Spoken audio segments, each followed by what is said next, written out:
Aloha and welcome to Live at the Legislature. I'm Jill Kuramoto. I'm the Director of Communications for the Hawaii State Senate. And every week we'll be discussing the events and issues affecting the Senate with the various senators of the Hawaii State Legislature. And joining me this morning, we have Senate President Ron Kochi, who represents District 8, Kauai, and we also have joining us is the Senate Majority Leader, Senator Jay Kalani English, who represents District 7, Hana, Upcountry Maui, Molokai, and Lanai.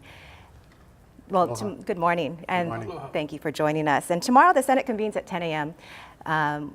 Here at the State Capitol for the 2018 legislative session. So let's begin with a discussion about the legislative program for the Senate. And I know that the Senate is going to be focused on legislation based on the 17 United Nations Sustainable Development Goals. So, yes, so explain to us what thank those you. goals Well, we are. got together, the Senate got together, all of our members, and we talked about all of our various topics, homelessness, education, environmental concerns.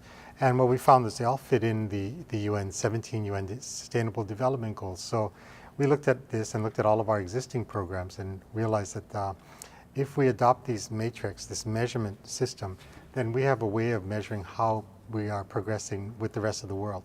So we've decided to adopt this within local statute and put this forward because it encompasses and it helps us now to measure up with the rest of the planet.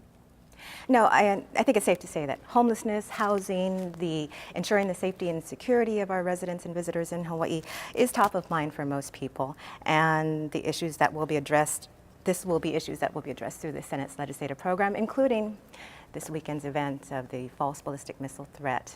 So let's talk about that. Well, we do have a joint briefing scheduled. On the Senate side, we have government operations chaired by Senator Kim and public safety chaired by Senator Nishihara. It'll be at 10 a.m. at the auditorium, and clearly getting as much information as possible is going to be critical to make sure that this never happens again.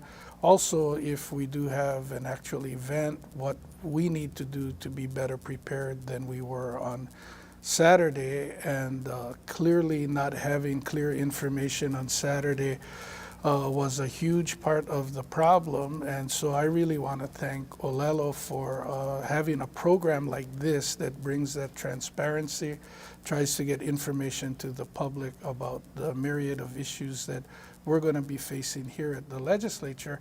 And I wouldn't be surprised if Senator Kim and Senator Nishihara would be the next two Senate guests talking about what happened at the hearing on Friday. Exactly. Some of the other issues, let's talk about that real quickly. Housing, homelessness, those again can be addressed through the Sustainable Development Goals. Yes, especially, well, I mean, let's take that for example, housing, Sustainable Development Goal number 11, sustainable cities and livable cities.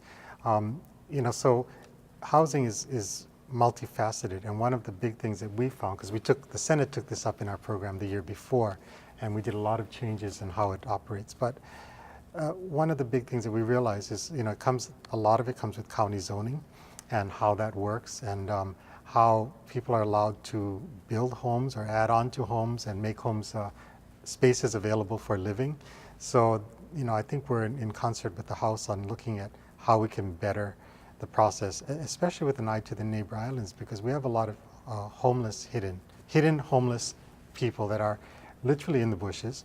In Maui, we have a huge population in Kanaha, that area, in Kihei, and even in Hana. So how do we address the hidden homeless and those that we don't often see is also a big problem. The other interesting turn of events as we try to address the issue of affordable housing, everyone agrees we need it, everyone says that we should be doing more. And when HHFDC came out to say right here on property where our offices are located, we could build 2,000 affordable housing units. when they held the community meetings, there were questions about carrying capacity of the infrastructure, impact on the neighborhoods, and as the plans went through, they now have a plan for 800 units. And so while we're still trying to build over 20,000 affordable units in the next decade, it has to be with good community input, good planning, and clearly the carrying capacity of the infrastructure, whether it's roads, parking, sewer, water, are all going to play a key role in how successful we can be. Exactly. Climate change mitigation, that's always been something that's been a priority of the Senate. And again, I guess this is an area that will be taking the lead. You know, if you take a look at the Climate Commission report that just came out, the two key issues that they talked about was we're in the 1 foot inundation zone right now, which means our sea level has risen 1 foot already. And the second thing is they recommend that we do a thing called planned retreat. What does that mean? It means retreat to the mountains, and how we have to start planning for that. So, you know, it's a huge, huge undertaking.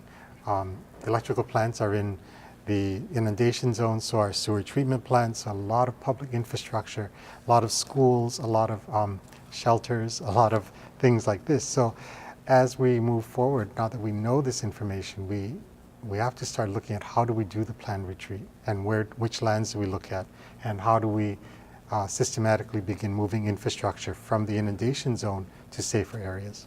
Exactly. Well, on another subject, with the uncertainty of the actions of the federal administration, it appears more important than ever that the states take care of themselves. How do you think that elevates the responsibility of our legislators, particularly the Senate?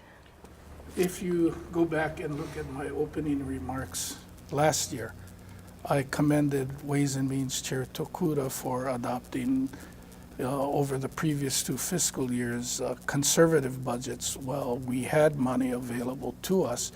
It wasn't aggressively creating new programs and positions. It was getting our unfunded liabilities prepaid. It was making sure we restored the rainy day fund, making sure our hurricane relief fund was fully restored. But all of that was being done in preparation for adverse impact from the federal government. Both chambers were controlled by Republicans. That has been a concern. So I think that we are in a fiscal position to make sure that we will be able to help those most disadvantaged in our community with some of the federal cuts that we anticipate that are coming, and you know, we'll be ready to go. I just think quickly the one area of is early college, where you know, we're seeing first in the family going to college by bringing the community or the instructors to the high schools, and also for those families who are financially challenged to send their children to college, this allows them to get those credits out of the way, reduce their costs. And then it didn't get much notice, but there is about $150,000 in the governor's supplemental budget for pre-K. And education is going to be that way to help get people out of the poverty and homelessness. All right, thank you. And thank you for joining us this morning, and thank you for watching Live at the Legislature. We'll see you next week.